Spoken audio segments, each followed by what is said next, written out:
Bismillahirrahmanirrahim. Assalamualaikum warahmatullahi wabarakatuh. Alhamdulillahirrabbilalamin. Assalatu wassalamu ala asrafil anbiya'i wal mursalin Sayyidina wa habibina wa syafi'ina wa maulana Muhammadin sallallahu alaihi wasallam wa ala alihi wa ashabihi ajma'in, amma ba'd. Rabbi shrah li sadri wa yassir li amri wahlul 'uqdatam min lisani yafqahu qawli. Alhamdulillah, puji syukur kita panjatkan kehadirat Allah Subhanahu wa taala yang pada kesempatan kali ini Allah masih memberikan banyak nikmat,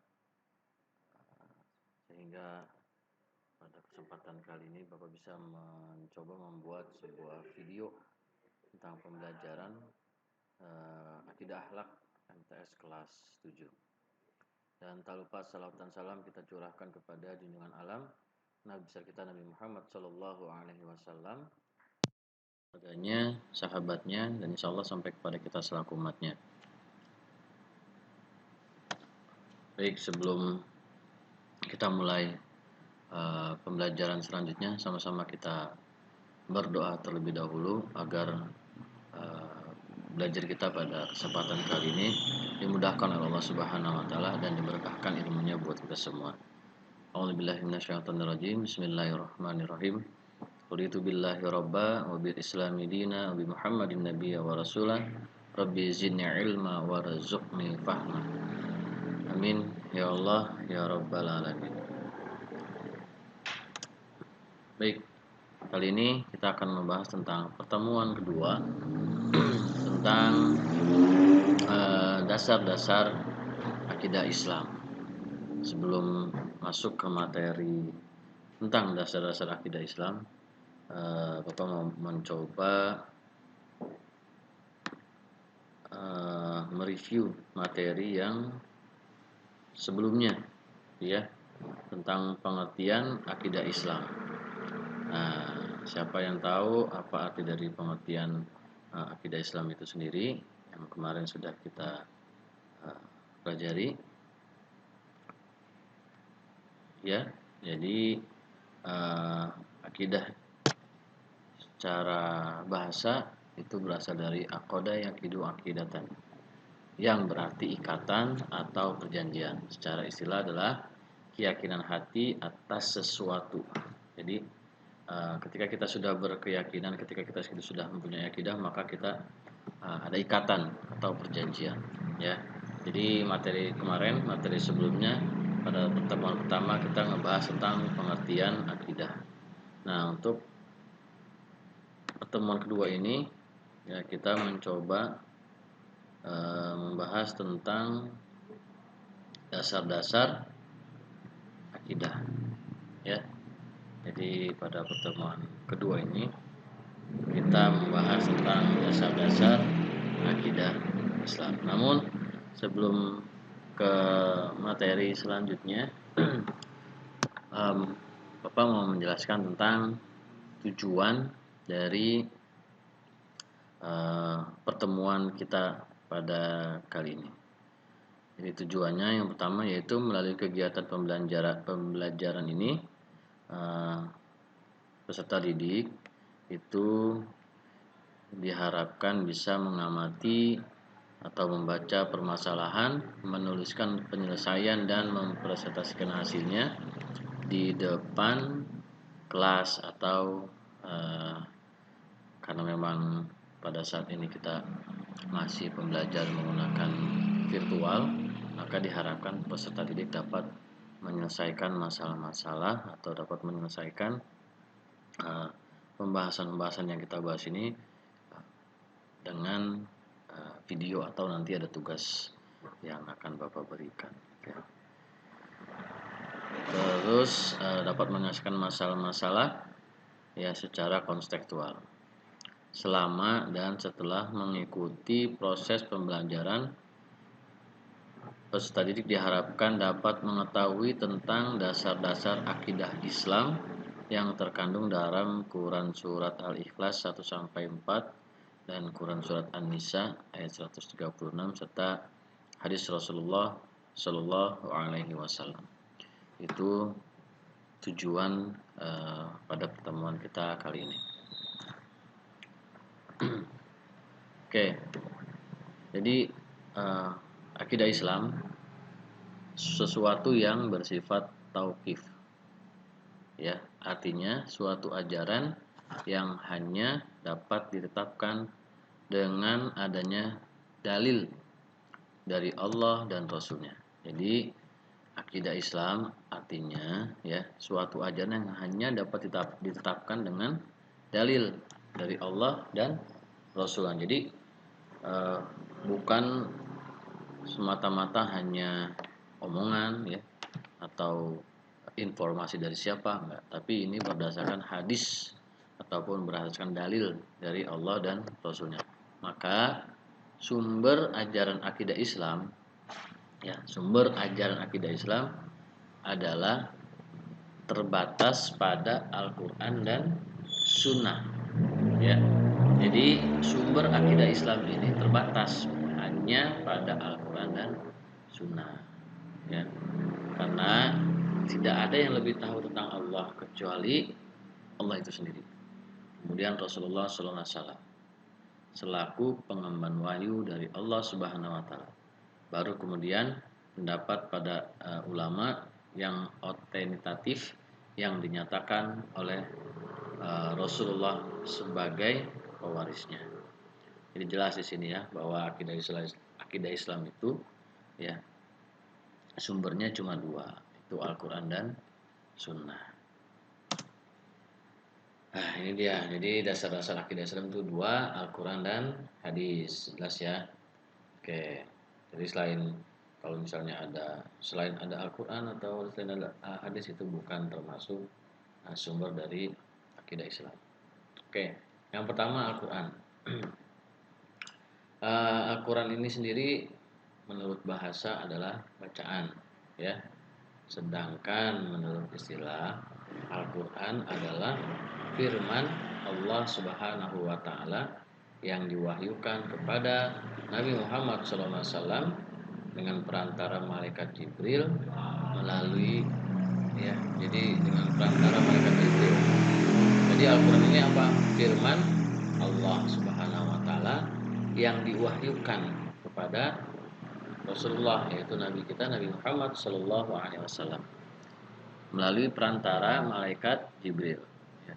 Dan melalui Al-Quran inilah ya Allah menuangkan firman-firmannya berkenaan dengan konsep akidah ya. Jadi Allah menuangkan firman-firmannya kepada di Al-Quran gitu ya, dengan konsep akidah yang benar yang harus diyakini dan dijalani secara mutlak ya, dan tidak boleh ditawar oleh semua umat Islam ya.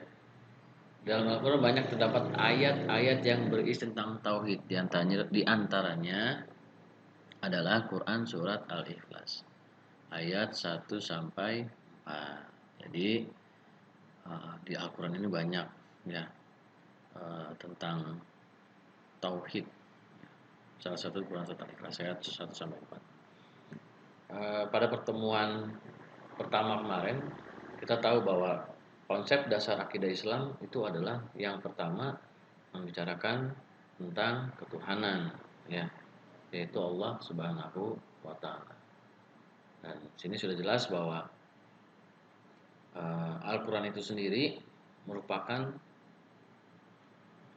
sumber ya hukum Islam yang pertama. Maka semua permasalahan-permasalahan ketika terjadi di antara kita, maka kita kembalikan kepada Al-Quran. Setelah Al-Quran baru kepada Sunnah atau Al-Hadis. Jadi di dalam Al-Quran banyak terdapat ayat-ayat yang berisi tentang tauhid, di antaranya Quran surat Al-Ikhlas ayat 1 sampai 4. Nah, ini Quran surat Al-Ikhlas. A'udzubillahi minasyaitonirrajim. Bismillahirrahmanirrahim. Qul huwallahu ahad.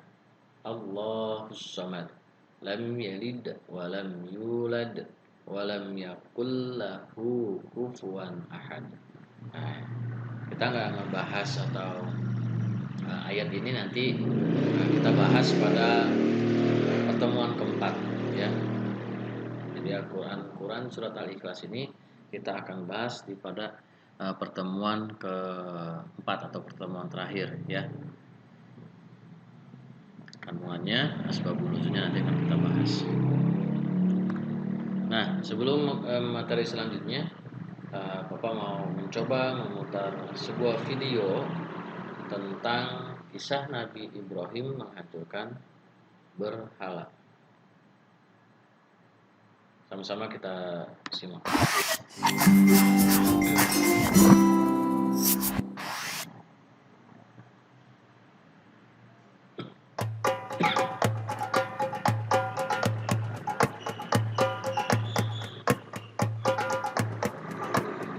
Ketika penduduk kerajaan Babilonia mempunyai kepercayaan menyembah berhala, lahirlah seorang utusan Allah yang bernama Ibrahim. Beliau adalah putra dari Azar yang merupakan keturunan dari Nabi Nuh alaihi salam. Ayah Nabi Ibrahim adalah seorang pemahat patung yang cukup terkenal. Saat masih kecil, Nabi Ibrahim membantu menjual patung-patung buatan ayahnya. Karena sering berkeliling menjual patung, Nabi Ibrahim pun bertanya-tanya, "Wahai ayahku, apakah engkau percaya bahwa semua patung yang dibuat ini adalah Tuhan yang pantas?" Namun ayah Nabi Ibrahim tidak mau menjawab dan tetap terus membuat berhala. Kejadian ini terdapat dalam surat Al-An'am ayat 74. Kerajaan Babilonia pada saat itu dipimpin seorang raja yang bernama Namrud bin Kan'an.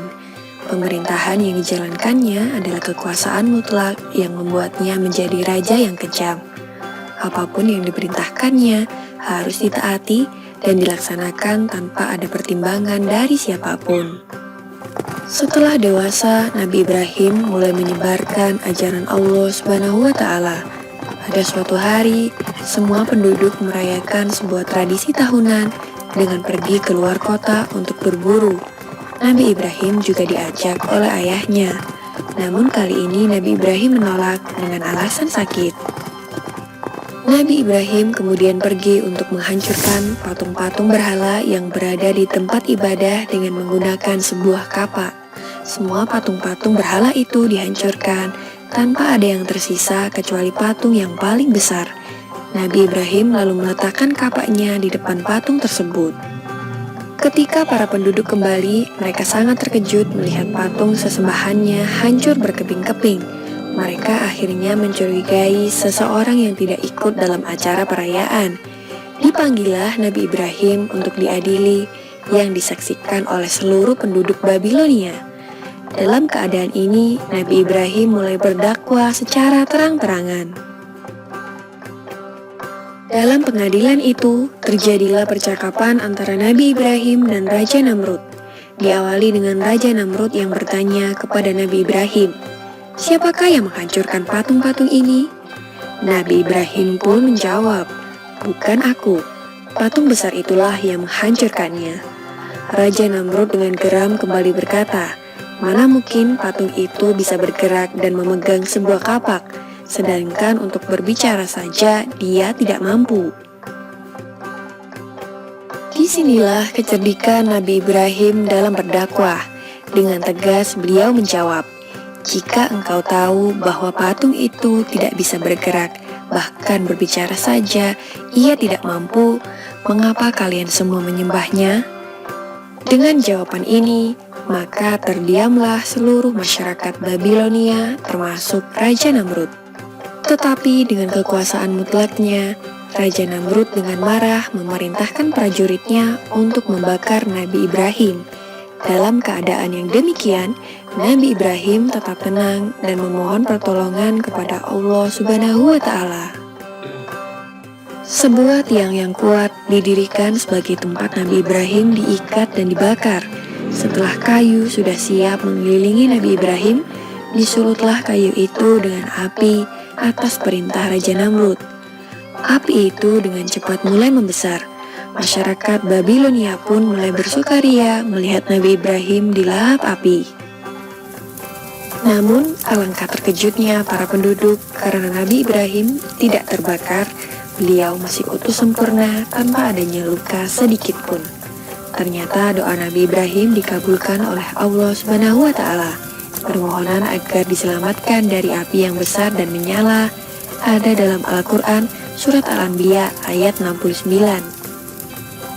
Maka selamatlah Nabi Ibrahim dari kobaran api yang amat besar, sehingga penduduk menjadi takjub terhadap mukjizat Nabi Ibrahim. Mereka kemudian mulai mengikuti ajaran Nabi Ibrahim dan hanya menyembah Allah Subhanahu wa Ta'ala. Demikianlah kisah Nabi Ibrahim alaihissalam yang tidak luka sedikit pun meskipun dibakar api. Semoga kisah ini dapat mempertebal iman kita untuk percaya terhadap kebesaran Allah. Amin ya robbal alamin.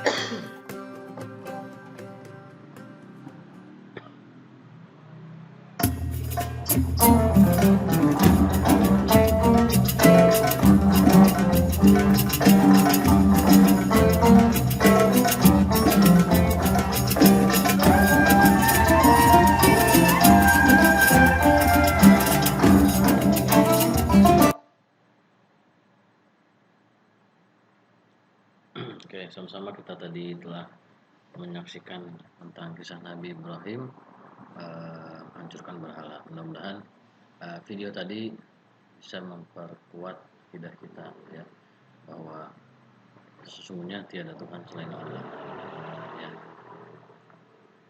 dan tidak ada kekuatan apapun ya, ketika Allah berkehendak maka Allah yang menghendaki semuanya. Begitupun kisah tadi Nabi Ibrahim, itu semua atas kehendak Allah Subhanahu wa Ta'ala. Oke, yang kedua, dasar akidah Islam yang kedua itu adalah al-hadis ya. Jadi setelah yang pertama Al-Quran, yang kedua al-hadis. Jadi pengertian hadis ialah segala ucapan, perbuatan dan takrir ya, atau sikap Nabi ya. Jadi hadis ialah segala ucapan, perbuatan dan takrir atau tingkah laku Nabi Muhammad SAW.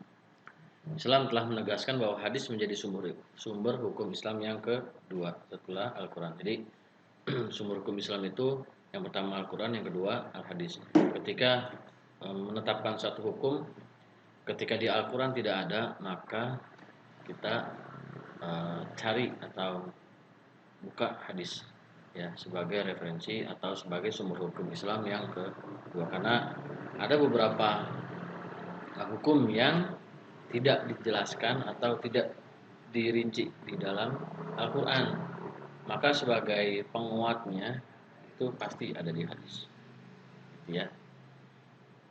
Nah, Islam tadi telah menegaskan bahwa sumber hukum yang kedua setelah Al-Quran itu adalah hadis ya, baik sumber hukum dalam akidah maupun sumber hukum dalam akidah ya, maupun dalam semua persoalan hidup. Hal ini dikarenakan semua yang disandarkan kepada Nabi adalah wahyu dari Allah. Jadi apa yang dikatakan oleh Rasulullah itu adalah wahyu dari Allah ya, bukan sekedar memperturutkan hawa nafsunya saja, sebagaimana firman Allah Subhanahu wa Ta'ala dalam Quran surat An-Najm ayat 3 sampai 4 ya, yang artinya, dan tidaklah yang diucapkannya itu menurut kemauan hawa nafsunya. Maksudnya yang diucapkan itu bukan kemauan dari Rasul gitu ya, tapi ucapan itu tiada lain hanyalah wahyu yang diwahyukan kepadanya. Nah, maksud kepadanya di sini adalah Rasulullah SAW, yaitu Nabi Muhammad SAW. Kita baca ayatnya. A'udzubillahi minasyaitonirrajim. Bismillahirrahmanirrahim. Wa ma yantiqu 'anil hawa in huwa illa wahyu yuha. Ya, dan tidaklah yang diucapkannya itu menurut kemauan hawa nafsunya. Ucapannya itu tiada lain hanyalah wahyu yang diwahyukan kepadanya. Quran surah An-Najm ayat 3 dan 4.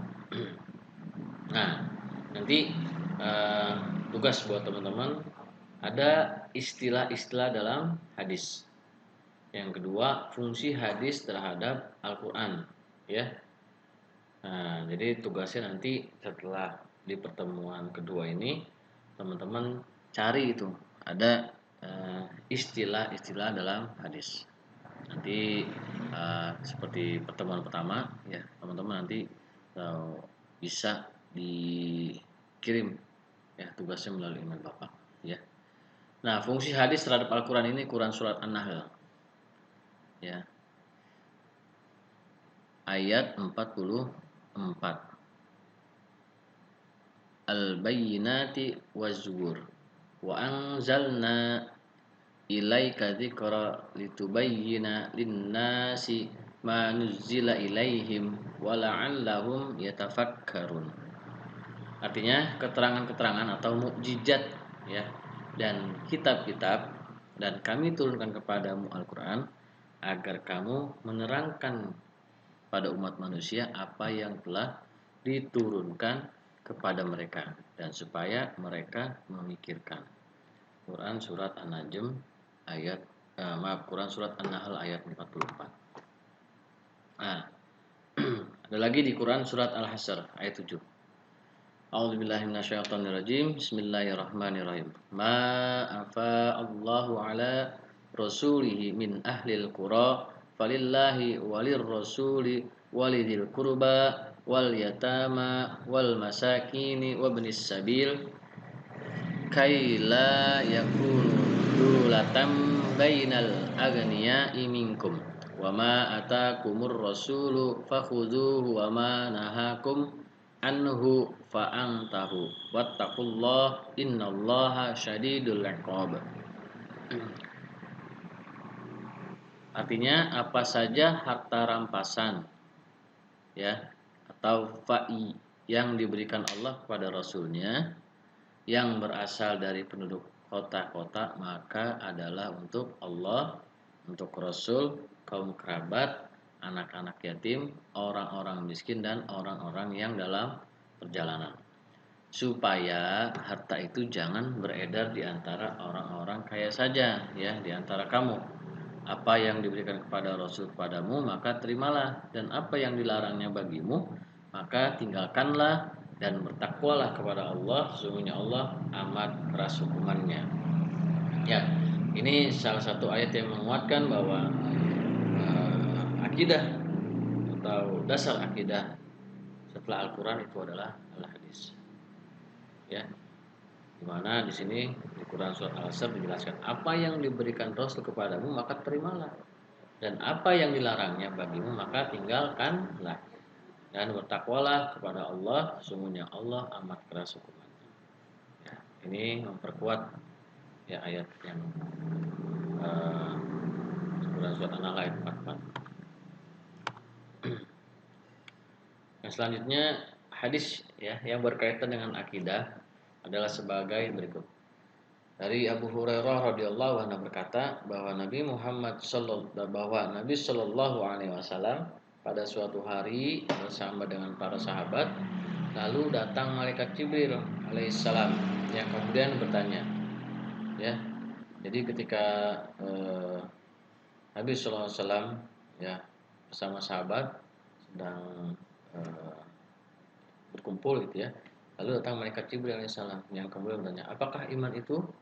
Nabi Sallallahu Alaihi Wasallam menjawab, iman adalah kamu beriman kepada Allah, malaikat-malaikatnya, kitab-kitabnya, pertemuan dengannya, rasul-rasulnya, dan kamu beriman kepada hari berbangkit. Hadis riwayat Bukhari. Nah, hadis kedua dari Ibnu Numair berkata, saya mendengar Rasulullah Sallallahu Alaihi Wasallam bersabda, barang siapa meninggal dalam keadaan menyekutukan Allah dengan sesuatu maka ia masuk neraka. Dan aku berkata, saya dan orang yang meninggal dengan tidak menyekutukan Allah dengan sesuatu apapun niscaya masuk surga. Hadis riwayat Muslim. Ya. Nah, tugas ya selain yang tadi yang pertama istilah-istilah dalam hadis. Terus yang kedua, ayat yang berkaitan dengan kisah Nabi Ibrahim pada video yang tadi kita tonton. Itu Quran surat apa dan ayat berapa, nanti dicatat, ditulis, disalin di buku, lalu kirim video foto, kirim ke WA Bapak. Terus yang kedua, hafalkan Quran surat Al-Ikhlas, ya gampang ya. Ayat 1 sampai 4 beserta artinya. Ya, nah ini jawaban video. Jawaban nomor 1 tulis pada kertas HPS, difoto, lalu kirim via WA pribadi ya, japri ke Bapak. Terus yang jawaban nomor 2 di videokan gitu ya, lalu kirim ke WA. Jadi yang kedua ini Quran surat Al-Ikhlas dihafalkan, terus artinya dihafalkan juga. Oke, mungkin itu aja yang dapat Bapak sampaikan. Mudah-mudahan video ini bisa bermanfaat buat kita semua, dan tetap jaga kesehatan ya. Mudah-mudahan kita selalu dijaga oleh Allah Subhanahu wa taala dari wabah ini, dan mudah-mudahan orang-orang yang kita sayangi termasuk orang tua kita pun sama Allah jaga dari wabah ini. Allah panjangkan umurnya. Kita tutup dengan doa penutup majelis. Subhanakallahumma wa bihamdika asyhadu an la ilaha illa anta astaghfiruka wa atubu ilaih. Kurang lebihnya mohon maaf. Assalamualaikum warahmatullahi wabarakatuh.